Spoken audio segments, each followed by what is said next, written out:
Akkam jirtan maatiiwwan chaanaala hiyyaa qaqqaalii Oromoo chaaptara jaaffaa paartii isa lammaffaa kanuma chaaptara jaaffaa walumaa gala hammate isiniif bifa bareedaa ta'een isiniif qabadhee dhufeetiin jira. Warroonni afaan Oromoo sirriitti hubattan afaan Oromoo sirriitti dhageessan viidiyoo kana sheer naa godhaa, sabiskiraayib illee naa godhaa, laayik koomantii illee godhaa. Isiniif hin tufaa viidiyoon baay'een afaan Oromootiin waan hin jirreef afaan Oromootiin dalaguu haalaan filadhe. Kanaafuu na jajjabeessan isin jechuu barbaadu dursee akkuma viidiyoo dabaree irratti ilaaltanii chaaptara jaaffaa paartii guutuu gareen itti nuufuuf iyyattan ni jiru. Sanumatti irra dhaabbachuudhaan isiniif tufeetiin jira. Haa eegalluu waliin haa eegalluun isiniin jaa qotta. Isa akkana jedha. International legal frameworks in relation to inclusiveness. Waa international legal framework kana hariiroo mee inclusiveness kana waliin haa ilaallume takka takkaan. The following are some of the major international legal frameworks that support inclusion of people with disability and vulnerability. Isa kanneen asii gaditti argaman kun isaan muraasni isa gahee olaanaa qabu international legal framework kanaan wanni kan inclusion haalaan deeggaru jechuudha. Na ummatoota qaama miidhamuu taatii fi ummatoota vulnerable group jechuun nama bakka akkana moggate jedhi fakkeenyaaf amma vulnerable groupiin akka fa'a daa'imman fa'a nama bakka at risk irra jiru dubartoota fa'a bakka nama at risk irra jiru ofiin waan takka decide godhee decision isaa kan wanni ta'uu hin dandeenye jechuun vulnerable groups jennaan yookaan minor group kan jedhamu san jechuudha. People with disability jechuun namoota qaama miidhamtoota jechuudha. As jalatti kan laaluu deemnu wantoota 5 laaluudhaaf deemna sirriitti kiliiritti adda baafattan. We are going to see 5 things. 5 things you have to clearly understand these 5 things and clearly listen. Wantoota 5 as jala laaluu deemna sirriitti wantoota 5 tan adda baafattanii yoo sirrii qabattan taate qormaata every exam irra ni dhufa. Final every exam 5 keessa minimum 3 or 4 tu dhufa. Gaaffii 3 fi 4 argachuun yookaan dhabuun hangam takka ganama miidhu baratannoo beeka.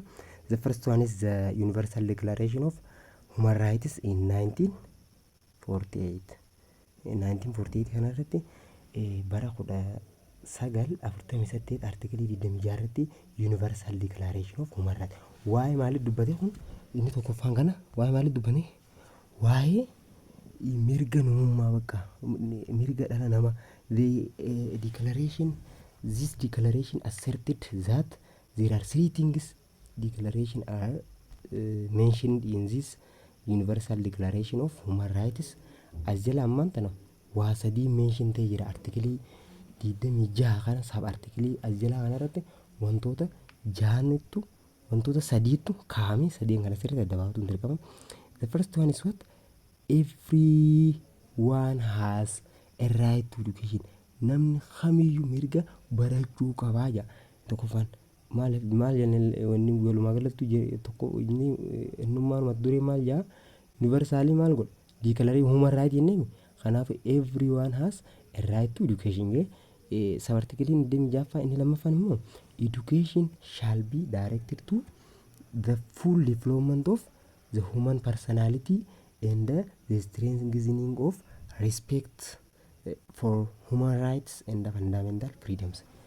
Barumsa jechuun education jechuun wanta barumsa jechuun kallattii maaliiti isa guutuu guddina guutuu isa guutee hara guddina dhala namaatii fi ammallee haalaan kan cimsu kabaja maal kan cimsu kabaja mirga namaatii fi walabummaadha kan haalaan cimsu ta'ee kan argamudha. Barumsa jechuun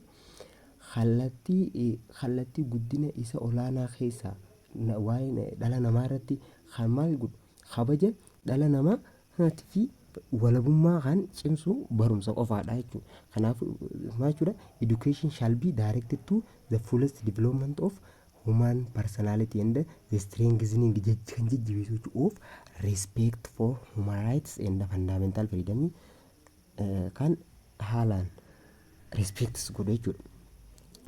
Inni sadaffaan maal jaa parents have a prior right to choose the kind of education that shall be given to their children.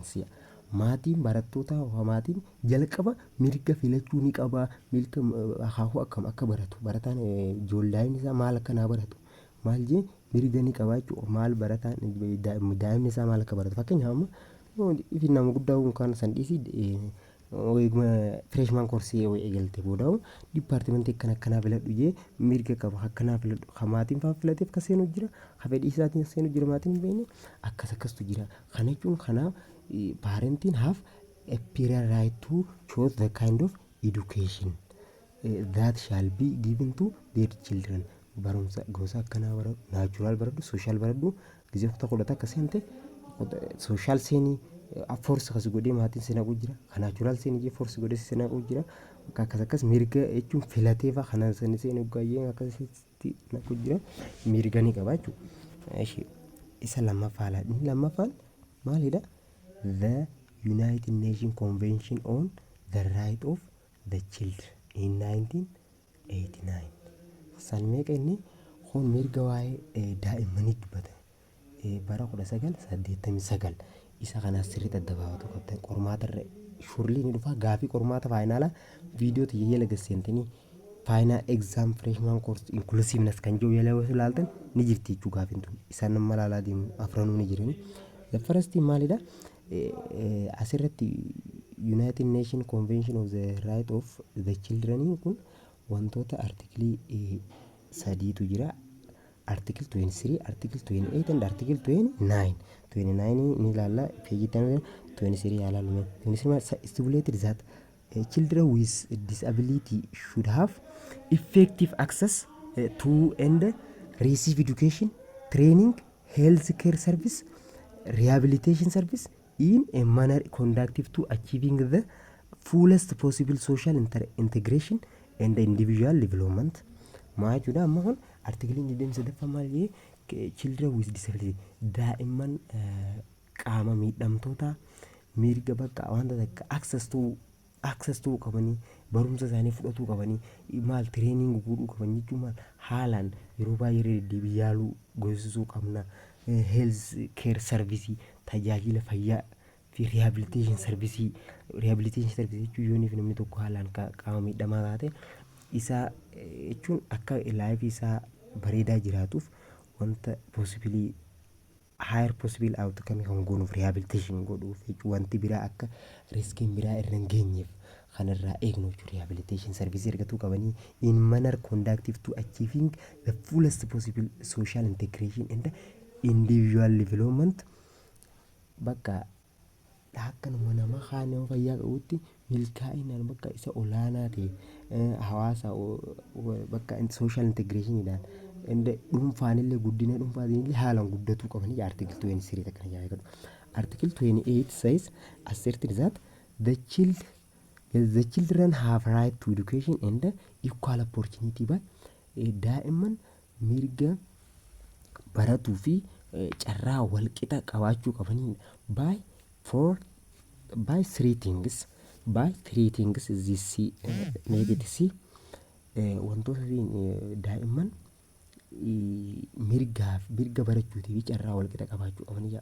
Tokkoffaan making primary education compulsory and available free to all and higher education accessible to all. Jechuun sadarkaa tokkoffaa mana barumsaa sadarkaa tokkoffaa fa'aa ijaaranii fi manni sadarkaa tokkoffaa ijaarame mootummaadhaan ijaaramee fi maal ta'u qaba firii nama hundaafuu firiidha. Bakka firiidhaan kan itti fayyadaman to all nama hundaafuu kun tujjaarri qofti haa baratu warshaa gana waggaa qabalee hin jaamne ta'uu qaba jechuudha. Kan jaamne bakka nama hundaafuu firiidha. Higher education accessible to all. Haalatti barumsi higher education maal ta'uu qaba? Barumsi olaanaan bakka access ta'uu qaban jechuudha. Nama hundaafuu miskiina kana tujjaaraa kana amantii musliimaa kun kiristaanaa this is a protestant onni jeekas daddaqoode osoo hin jiraatin jechuudha. The second maal jaa encouraging the development of different form of secondary education. Maal jajjabeessu guddina wantoota garaagaraa sadarkaa lammaffaa barumsa sadarkaa lammaffaa illee maal godhuudha development of different form of secondary education maal godhu encouraging means supporting jechuudha. Jajjabeessuudha qaba jechuudha. Karaa kanarra maal qaba? Wal carraa wal qixaa fi mirga barachuu qabanidha. Inni sadaffaan sii godha bakka kana asitti DJ maal jedha? Making educational and vocational information available and accessible to all children. Educational and vocational information available and accessible to all children. This means all students, all children have a right to gain any information about an education. This means these all students are get the information about education. Kan jechuun bakka barattoonni hundinuu carraa information waa'ee barnootaa vocational information kana qabaachuu fi accessible ta'uu qaban hundi isaanii. Fakkeenyaaf kitaaba keemistirii wanna kutaa torbaa hundinuu qabaachuu hanna distribute ta'uu qaba. Adda babaasanii osoo hin taane yoonii fi walanqatillee namaa walitti kan namuu fi qabachuu informaal jedhamu educational information jechuudha. Akkasiisanillee to accessible all children akkanaa kanarra carraa wal qiraa qaban jechuudha. Eshi artikiliin 29 maal jedha waa'ee United Convention irratti stipulated that the education of the child shall be directed to there are three things. The education of the child shall be directed to barumsi jechuun haalli barnoonni daa'immanii kallattii kamiin akka ta'u qabu kallattii sadiin kakaa'ee jira. The first one is what? The development of the child's personality, talents, mental and physical ability to their fullest potential. Kan jechuun guddinaa fi daa'ima personality namummaa daa'ima saniitii fi taalentii isaa hagamta kan namni cimaa namni kun dandeettii garaagaraa ni qabu hin qabu mentally and physical ability isaa mentally maal danda'a namni kun physically maal danda'a ispoortii danda'a kana physically kan danda'u ta'e mentally namni kun taalentii garaagaraa argannoo garaagaraa wanta irra ilaalamu qaba to their fullest potential. Namni immoo gizee mana barumsaa dhaqee carraa waan fedhe achitti hirmaata participate godhuu danda'a. Kanneen akkanaa kana hundarratti directly kallattii kana ta'uu qaba. Inni lammaffaa the development of respect for human rights and the fundamental freedoms. Lammaffaan kallattii maal ta'uu qaba? Guddina kabaja dhala namaatii fi bu'uura walabummaa ta'uu qabaadha. Inni sadaffaan the development of respect for child's parents and his or her own cultural identity, language, values. Kana jechuun kallattii maal ta'uu qaba? Guddina kabaja maal maatii isaa child's parents maatiiwwan daa'ima baratu sanii kabajuu qabdu jechuudha. Maal isaatiin as it is own identity, own cultural identity dhaan language dhaan valuudhaan. Namni kun afaan Oromoon dubbatu jettee mana barumsaa yuunivarsiitii keessatti kun afaan Oromoon dubbatu kun afaan baratu kun afaan Amaariffaan dubbatu kun afaan baratu wanni akkas jedhamu hin jiru jechuudha. Kun afaan Amaariffaan dubbatu jaamee wanni barumsa si dhokatu hin jiru. Kun amma amantiin isaa musliima jee wanni si dorsu hin jiru. Kun kiristaana jee wanni si dorsu hin jiru. Pirootestantii kanaan osoo laalimiin kabajamuu qabaachuu akkuma isatti feetu dhagaa gabburuuf kabajamuu qaba. Fedhu afaanota fedhe haa dubbatu akkuma own cultural identity language isaatiin valuu isaatiin aadaa duudhaa isaatiin wajjin kabajamuu qabaachuu duudhuma fedhe haa hordofu mirga qaba. Waan amantii isaa kan hordofu yookaan afaan san dubbatuuf barumsa akkana baratuu qabu. Ja'amee miidhamuu qabu. Inclusive ta'uu qaba. Kabajamuu qaba. Maatiin daa'ima sanii bakka wooma fedheenu mirga guutuu akka qabu dubbataa jira jechuudha. Inni sadaffaan. Ishee sadaffaa walumaa galatti akkuma yuunivarsaal international legal framework dubbataa jiru. Inni sadaffaan maal jennee? Inni sadaffaan the Joomteen World Declaration on Education for All in 1990. Inni tokkoffaan maal jennee? Inni tokkoffaan Universal Declaration of Human Rights jennee jira. Inni takkaffaan Human Rights.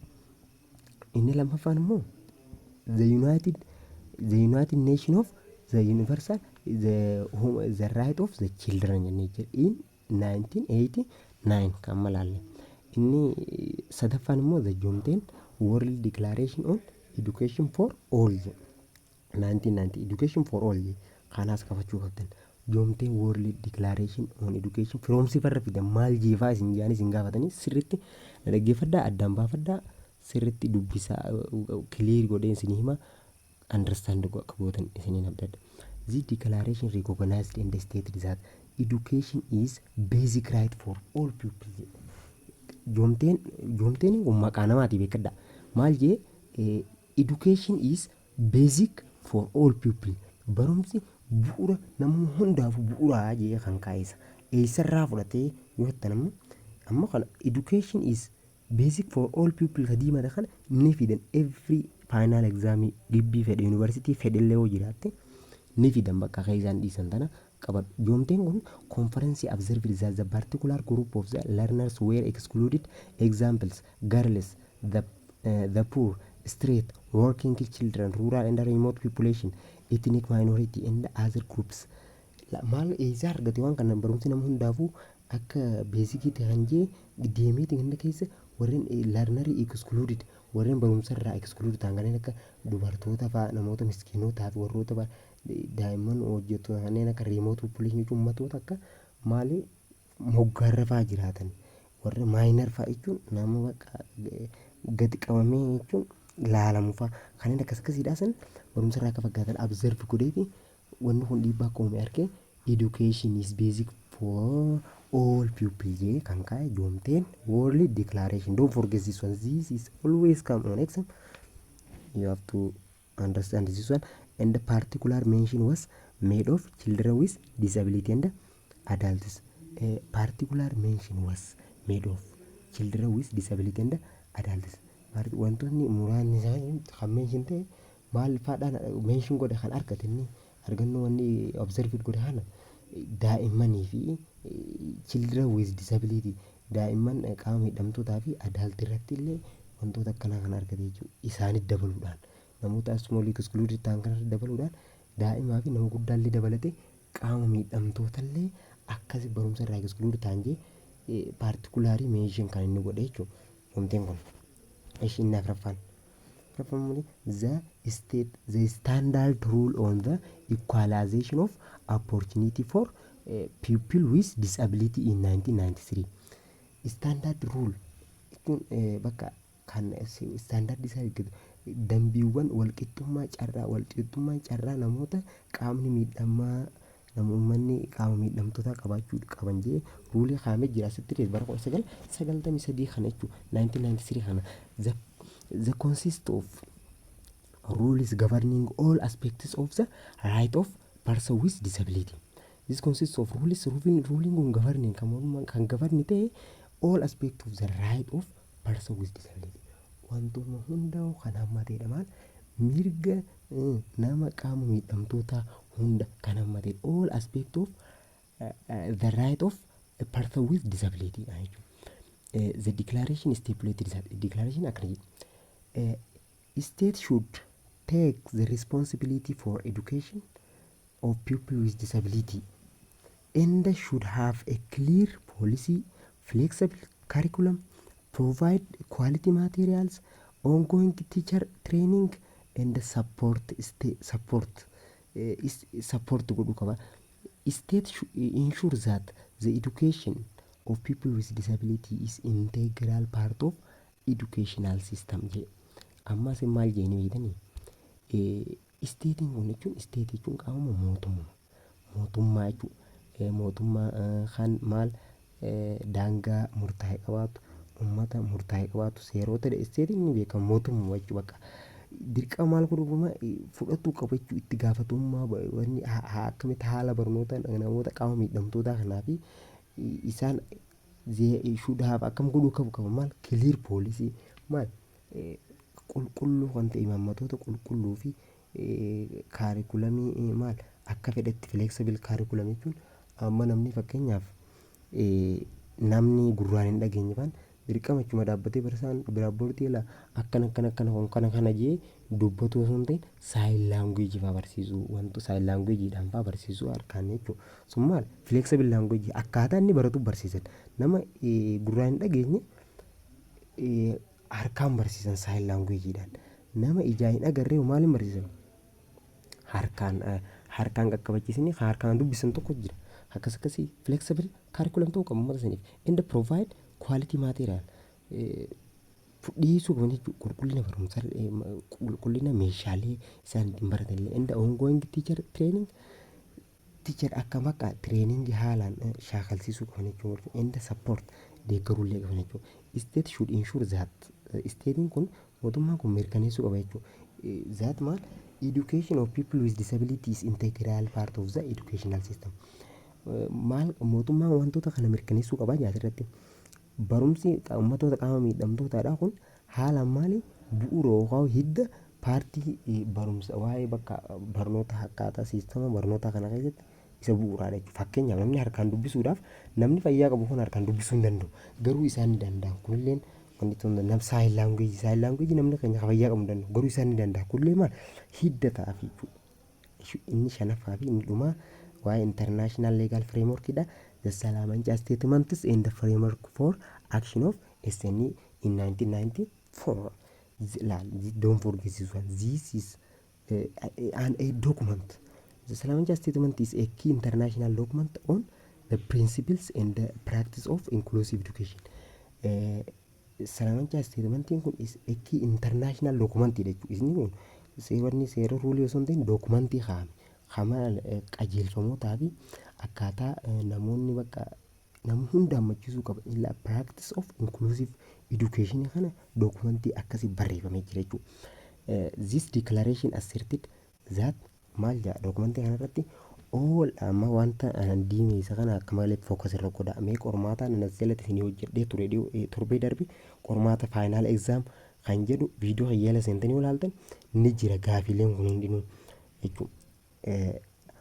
All children should learn together wherever possible. All children should learn together wherever possible. Daa'imman hundinuu should learn waliin baratuu qabanii bakkuma fedhiitu waliin baratuu qabanii kilaasii akka ta'uu qabanii garaagara qooduu hin qabnu jechuudha. This declaration advocates for the right of children including those with temporary and permanent SNE. Amma declaration maal jedha mirgi daa'immanii kanneen akka temporary yeroo gabaabaa fi dhaabbataa kan ta'e maal kennamuu qaba jechuudha. Akkuma they attend school in their home community mana isaaniitii mana barumsatti attend dhaquu qaban jechuudha. In inclusive classes kilaasii kophaa barsiisuu hin ta'in hundumaa walitti qabdee baratuu qaban jechuudha. Kilaasii waan adda addaatti akkan ijoolleen nama tujjaara yookaan ijoolleen ciccimtuun qofa akkasuma osoo hin ta'in kanaan lafaa kun cimattee adda baasuu osoo hin ta'in hundinuu kilaasii tokkotti inclusive kilaasii baratuu qabanii participate in a child centered education and meeting individual needs hirmaachuu qaban jechuudha. Akkaataa bakka giddu galeessa barumsa daa'immanii fi bakka meeting individuals needitti maal participate hirmaatuu danda'uu qaban jechuudha. Salamanca Statementiin akkana jedha. Isaannen shanan amma laalle kana sirriitti understand godhin jee yaada viidiyoo irra deebi'aa dhaggeeffadhaa sirrii ilaalaa qormaata irra naaf ni dhufa yeroo baay'eedha. Peace. Ishee paartiin itti aanu maal jedha the domestic policy and the legal frameworks in relation to inclusiveness. Now if we talk about Ethiopian's legal and policy document, this we find no disability related instruments until 1971 of the imperial orders order to provide the establishment of the rehabilitation agency. Amma asitti gisee joolaal kanaaf asirratti adda baafachuu qabdan. Filannoo irra fidee barsiisaan isin dhukkeessin irraa kaasa bakka kana sirriitti adda baafatu. La hoggaa waa'ee Itoophiyaa kana keessatti loogaal poolisii dookumentii waa'ee uummata qaama miidhamtuu kanarratti disability related instrumentiin hin jiru jechuudha. Haga 1970 takka after faajeeti antila yookaan akkasiin hin shawwanne barbaadeeti. The imperial order provide or the establishment of the rehabilitation agency namni kun haga bara kanaatti hin jiru jechuudha. Dura sanbood immoo eegalee jira. 1970 takka don't forget this one. Hence it is possible to speak confidently that disability was not a matter of law and policy before 1991. Amma asitti maal jaa bakka waa'ee disability confidence hin dubbachuu hin dandeessa. Disability was not matter of law and policy. Waa'ee bakka seeraa fi imaammata kana illee waan qaama miidhamtoota hin galuu jettee rabbi faarraa dhufe yoon kun bakka akkas jaamee faa laalamaa ture. Konfidensiidhaan akkas jaamee dubbatama duraan jechuudha. Immoo akkas jettee dubbatte miidhamta hoggamee kan akkas jaamee faa dubbataa ture. Konfidensiidhaan akkas jaamee dubbatamaa ture. Maaliif haga bara 1990 takka sambooda jechuudha seeronni baay'een bakka disabilitiin maal law and policy jala maatirii law and policy jala hin galte 1990 takka booda jechuudha. Areefuma instrumentummaan waa'ummaan seerummaan nama qaama miidhamaa jiru hanga 70 takkatti. Kaasiin immoo poolisii inda law and policyidha. Law and policy'n eegas bootaan eegalsaa.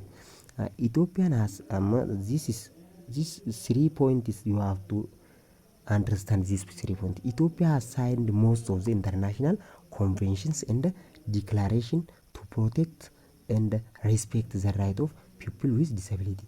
Ethiopian yaa keessattuu signed ngoot maal isa bakka irra caalatti international convention kana convention and declaration maal godhan haala maal eegumsa isaanii godhuudhaaf isaan irraa wantoonni takka akkamtu protect and respect maal mirga uummata qaama miidhamtoota particularly Ethiopia. This is main point you have to understand this one. And the Ethiopia developed disability specific and disability mainstreamed policy and legal frameworks based on those international instruments stated above. Amma kana gabaabseetiin isiniif kan kaa'edha. Amma Ethiopian developed disability specific disability bakka iyyoo specific kan ta'e giseennu kun disability qaama miidhamaa bakka akkanaatu ijaati ijaan qabu maal jennee akkas keessa gabbuun specific and disability mainstreamed policy jechuun general and legal frameworks based on those international instruments stated above. These are isaan kun maal fadhame haalaan in 1994 education and training policy yaani baasanii jiran and constitution of Federal Democratic Republic Ethiopia in 1995. The education sector development programs 1, 2, number 2, 3, and 4, and 5. The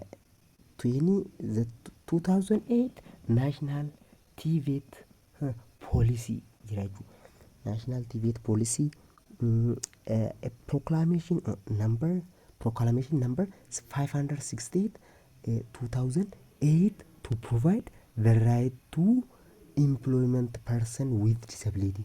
Mirga qaama miidhamtoota barachuu qaba kan jiru qacaramuu qaba. Mirga namoonni qaama miidhamtoota qacaramuu qaba kan jiru lakkoofsa 568 proclamation akkasirra bara 2008 maal ta'e namni qaama miidhamaa hundinuu qacaramuu qaba. Mirga qacaramuu ni qaba jira jechuudha. The Ethiopian Building Proclamation ijaarsi Itoophiyaa proclamation kun proclamation lakkoofsa 624 irratti kan kaa'ame ta'a jechuudha. Ethiopian Building kan jedhamu and the revised special needs special needs programs strategy of 2012.